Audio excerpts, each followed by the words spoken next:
Now they're coming down a cobblestone, and nobody seems terribly anxious about it, except maybe the gentleman in the back right. He has his eyes pretty wild. He's looking around.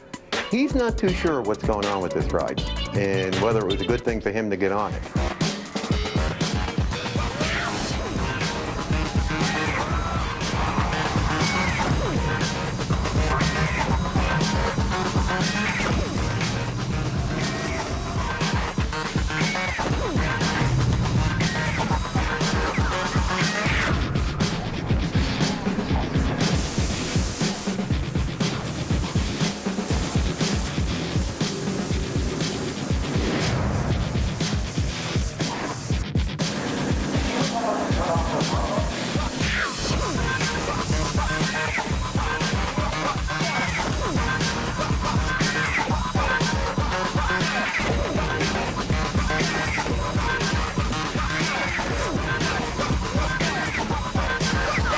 Now here comes a part of the ride that I don't think anybody in the vehicle is expecting at this point in time, given what's gone before.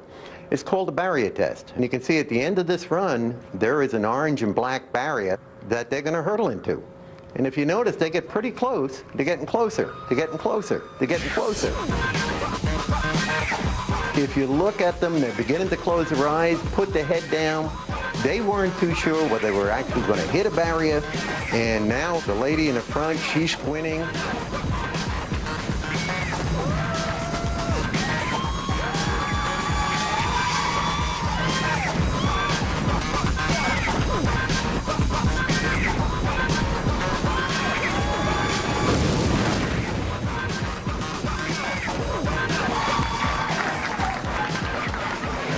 We were going so fast. I just grabbed this bar and held on for dear life. It gives you a rush. That's right, it definitely gives you a rush. It's always thrilling, no matter how many times you ride it. It was thrilling, definitely. Whenever we build an attraction, we always like the big finish. So we like to sort of go out with a bang, have people come off the ride very excited. At Test Track, it's what we sort of internally call the glory lap. Banked at 47 degrees, that's much, much steeper than Daytona. You get G-loads in your seat, you get G-loads out to the side. So it's the big finish to the big finish. When we return, Wow. Wow. Wow. Wow. Wow. Whoa. the super rush of rocketing into space.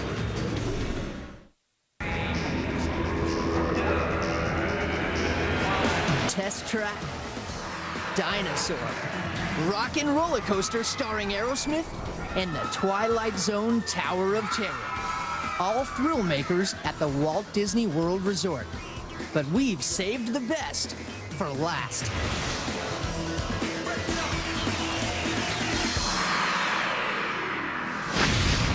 Ever wonder what it's like to be strapped inside a rocket? Well, now you can find out in Mission Space at Epcot. The most intense Disney thrill ride ever. Mission Space is a one-of-a-kind astronaut experience. From pulse-pounding liftoff to the sensations of traveling through outer space. There's nothing else like Mission Space anywhere else in the world. Nobody's put this combination of technologies and storytelling and the realism of a rocket launch together. It all happens at the International Space Training Center for Astronauts, where we prepare to fly to Mars in our own rocket. We call our rocket the X-2 Deep Space Shuttle. It's a 4-person rocket that can get you to Mars in about 3 months. At the mission control area, they split you into teams. Your team is made up of 4 people, and each person on that team has a very specific task. The engineer, the navigator, the pilot, and the commander. And each person during the mission will be required to activate different buttons and pay attention to what's being told and what's going on. Disney had to figure out how to replicate the feelings of spaceflight. So we talked to astronauts, we went to NASA, and we did a lot of interviews to find out what is it really like to be in space. In order to pull off the story that is so important to the guests actually being able to suspend disbelief in Mission Space, many elements have to come together. One is that view out the window. The window is called the Viz, short for Virtual Infinity System. What makes the Viz unique is that through a custom lens design accompanied with a computer and a monitor, we're able to create the sense of space and the sense of infinity beyond the window and out into space. The window may be a crucial piece of technology aboard, but the most impressive by far is the liftoff. The most thrilling part of mission space is absolutely, positively, bar none, the liftoff. When you hear that 3, 2, 1, and you're going, oh, and you're just going up into space. Nothing like it in the world.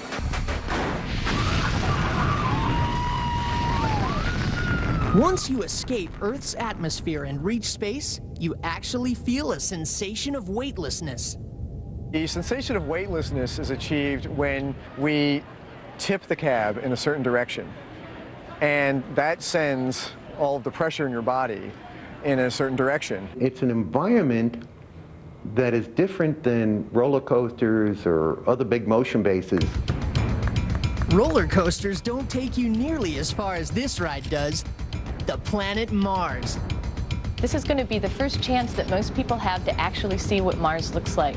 We use the real Mars data. We use the height data and real imagery photographs from the orbiters that are orbiting Mars right now. Right now, we head into mission control and start the training. Back at school, the buzz surrounding mission space is huge. You know, I really don't know what to expect. The anticipation is just killing me. I am so nervous to ride this ride. I totally have that feeling of when you're about to speak in front of the class. I hear that I'm going to feel a pull of gravity that will make it almost impossible for me to move my arms.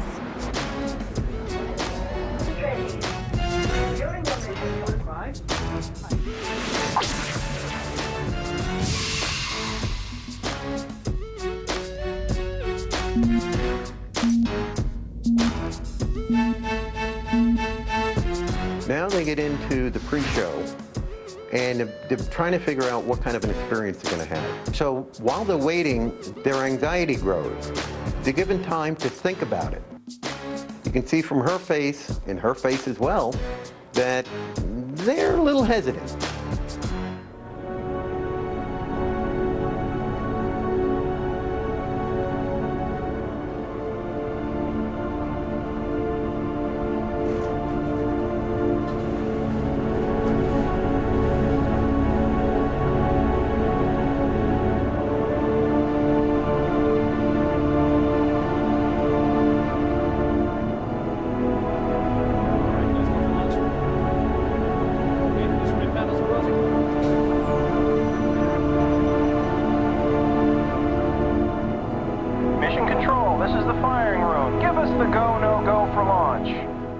You are go for launch. We have main engine start.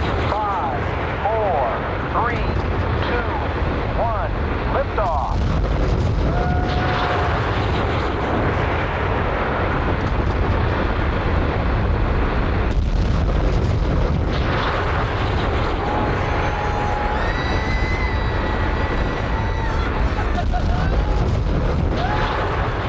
You feel yourself being pushed back in the seat. As you're getting your body's sensors, your muscles, your joint capsules, and your inner ear are all telling you that you're actually blasting off in a rocket.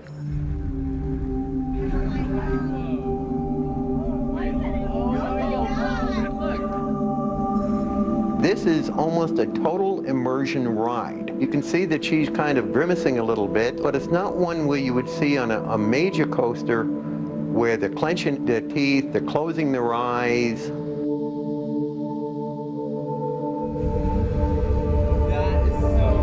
This is the coolest ride I've ever done.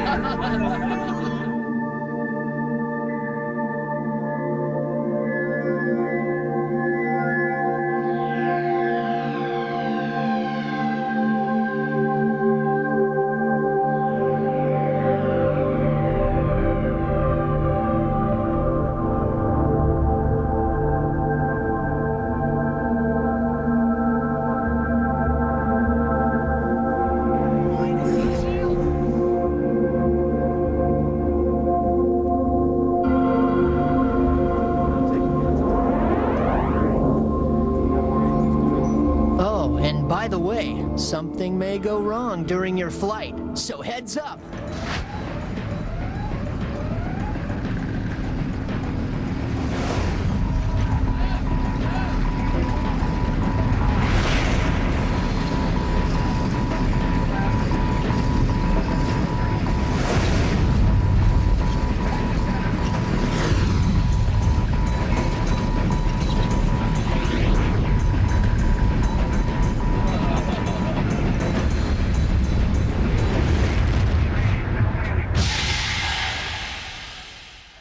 see when it's over, it's not the same expression of euphoria or hyperactivity that you see with major rides. They're almost all getting off thinking because they've been subjected to visual, somatic, accelerometric forces in such a concert that they're not too sure what happened to them on this ride. It's the most amazing ride I've ever been on. I feel really high, like elated.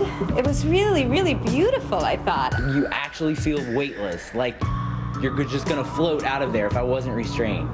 The launch was so powerful.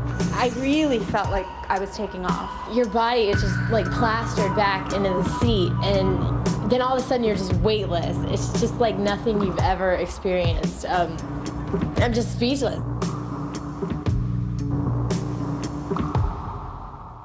There aren't that many attractions out there that I ride where after it started I say to myself, I'm in for more than I thought I was.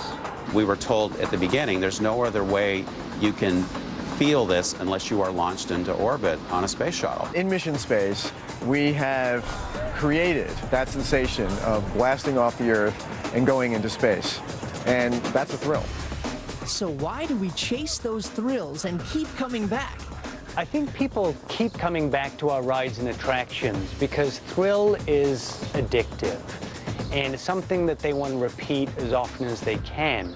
I think those people are seeking out these fragmentary moments of complete transport, almost out-of-body kind of experience where for 1 second you have that kind of athlete sensation that everything comes together into a moment. And when you have those experiences, you will seek them out again and again and again because they never get old. As time goes on, the amusement industry, and especially Disney, continue to develop new technologies to take thrill rides to another level. So what'll they come up with 10 years from now? That's a hard question to answer. Some people think it's virtual reality, that you don't need to put people through the paces. I don't believe that. It doesn't have to be fast. It can be slow. It can be psychological.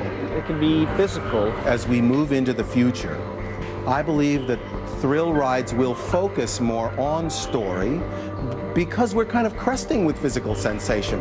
The future of thrill rides I see as being more where it's all going to be, quote, in your head. The visual reality of how things really are and the image that the body sees and perceives are going to be what thrill rides are going to be all about. And as we keep trying to top ourselves, we will eventually approach those limits. There will never be a shortage of fantastic new attractions. The thing that surprises me is how often I'm surprised at the things that we come up with. The Walt Disney World Resort. When you hear the name, what do you think of now?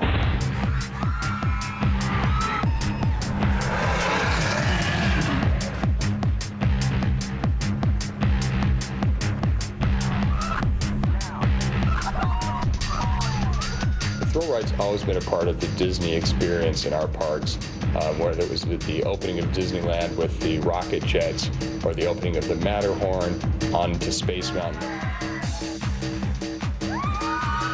The notion that Disney has no thrill rides is clearly false. We have attractions that put you under more pressure. We have attractions that accelerate you faster. I think what people are fooled by is the fact that we wrap them in such good storytelling that the raw mechanics of how the thrill is happening to you isn't so apparent. And sometimes they don't realize that they're on a thrill ride. It's a thrilling experience and a thrilling story.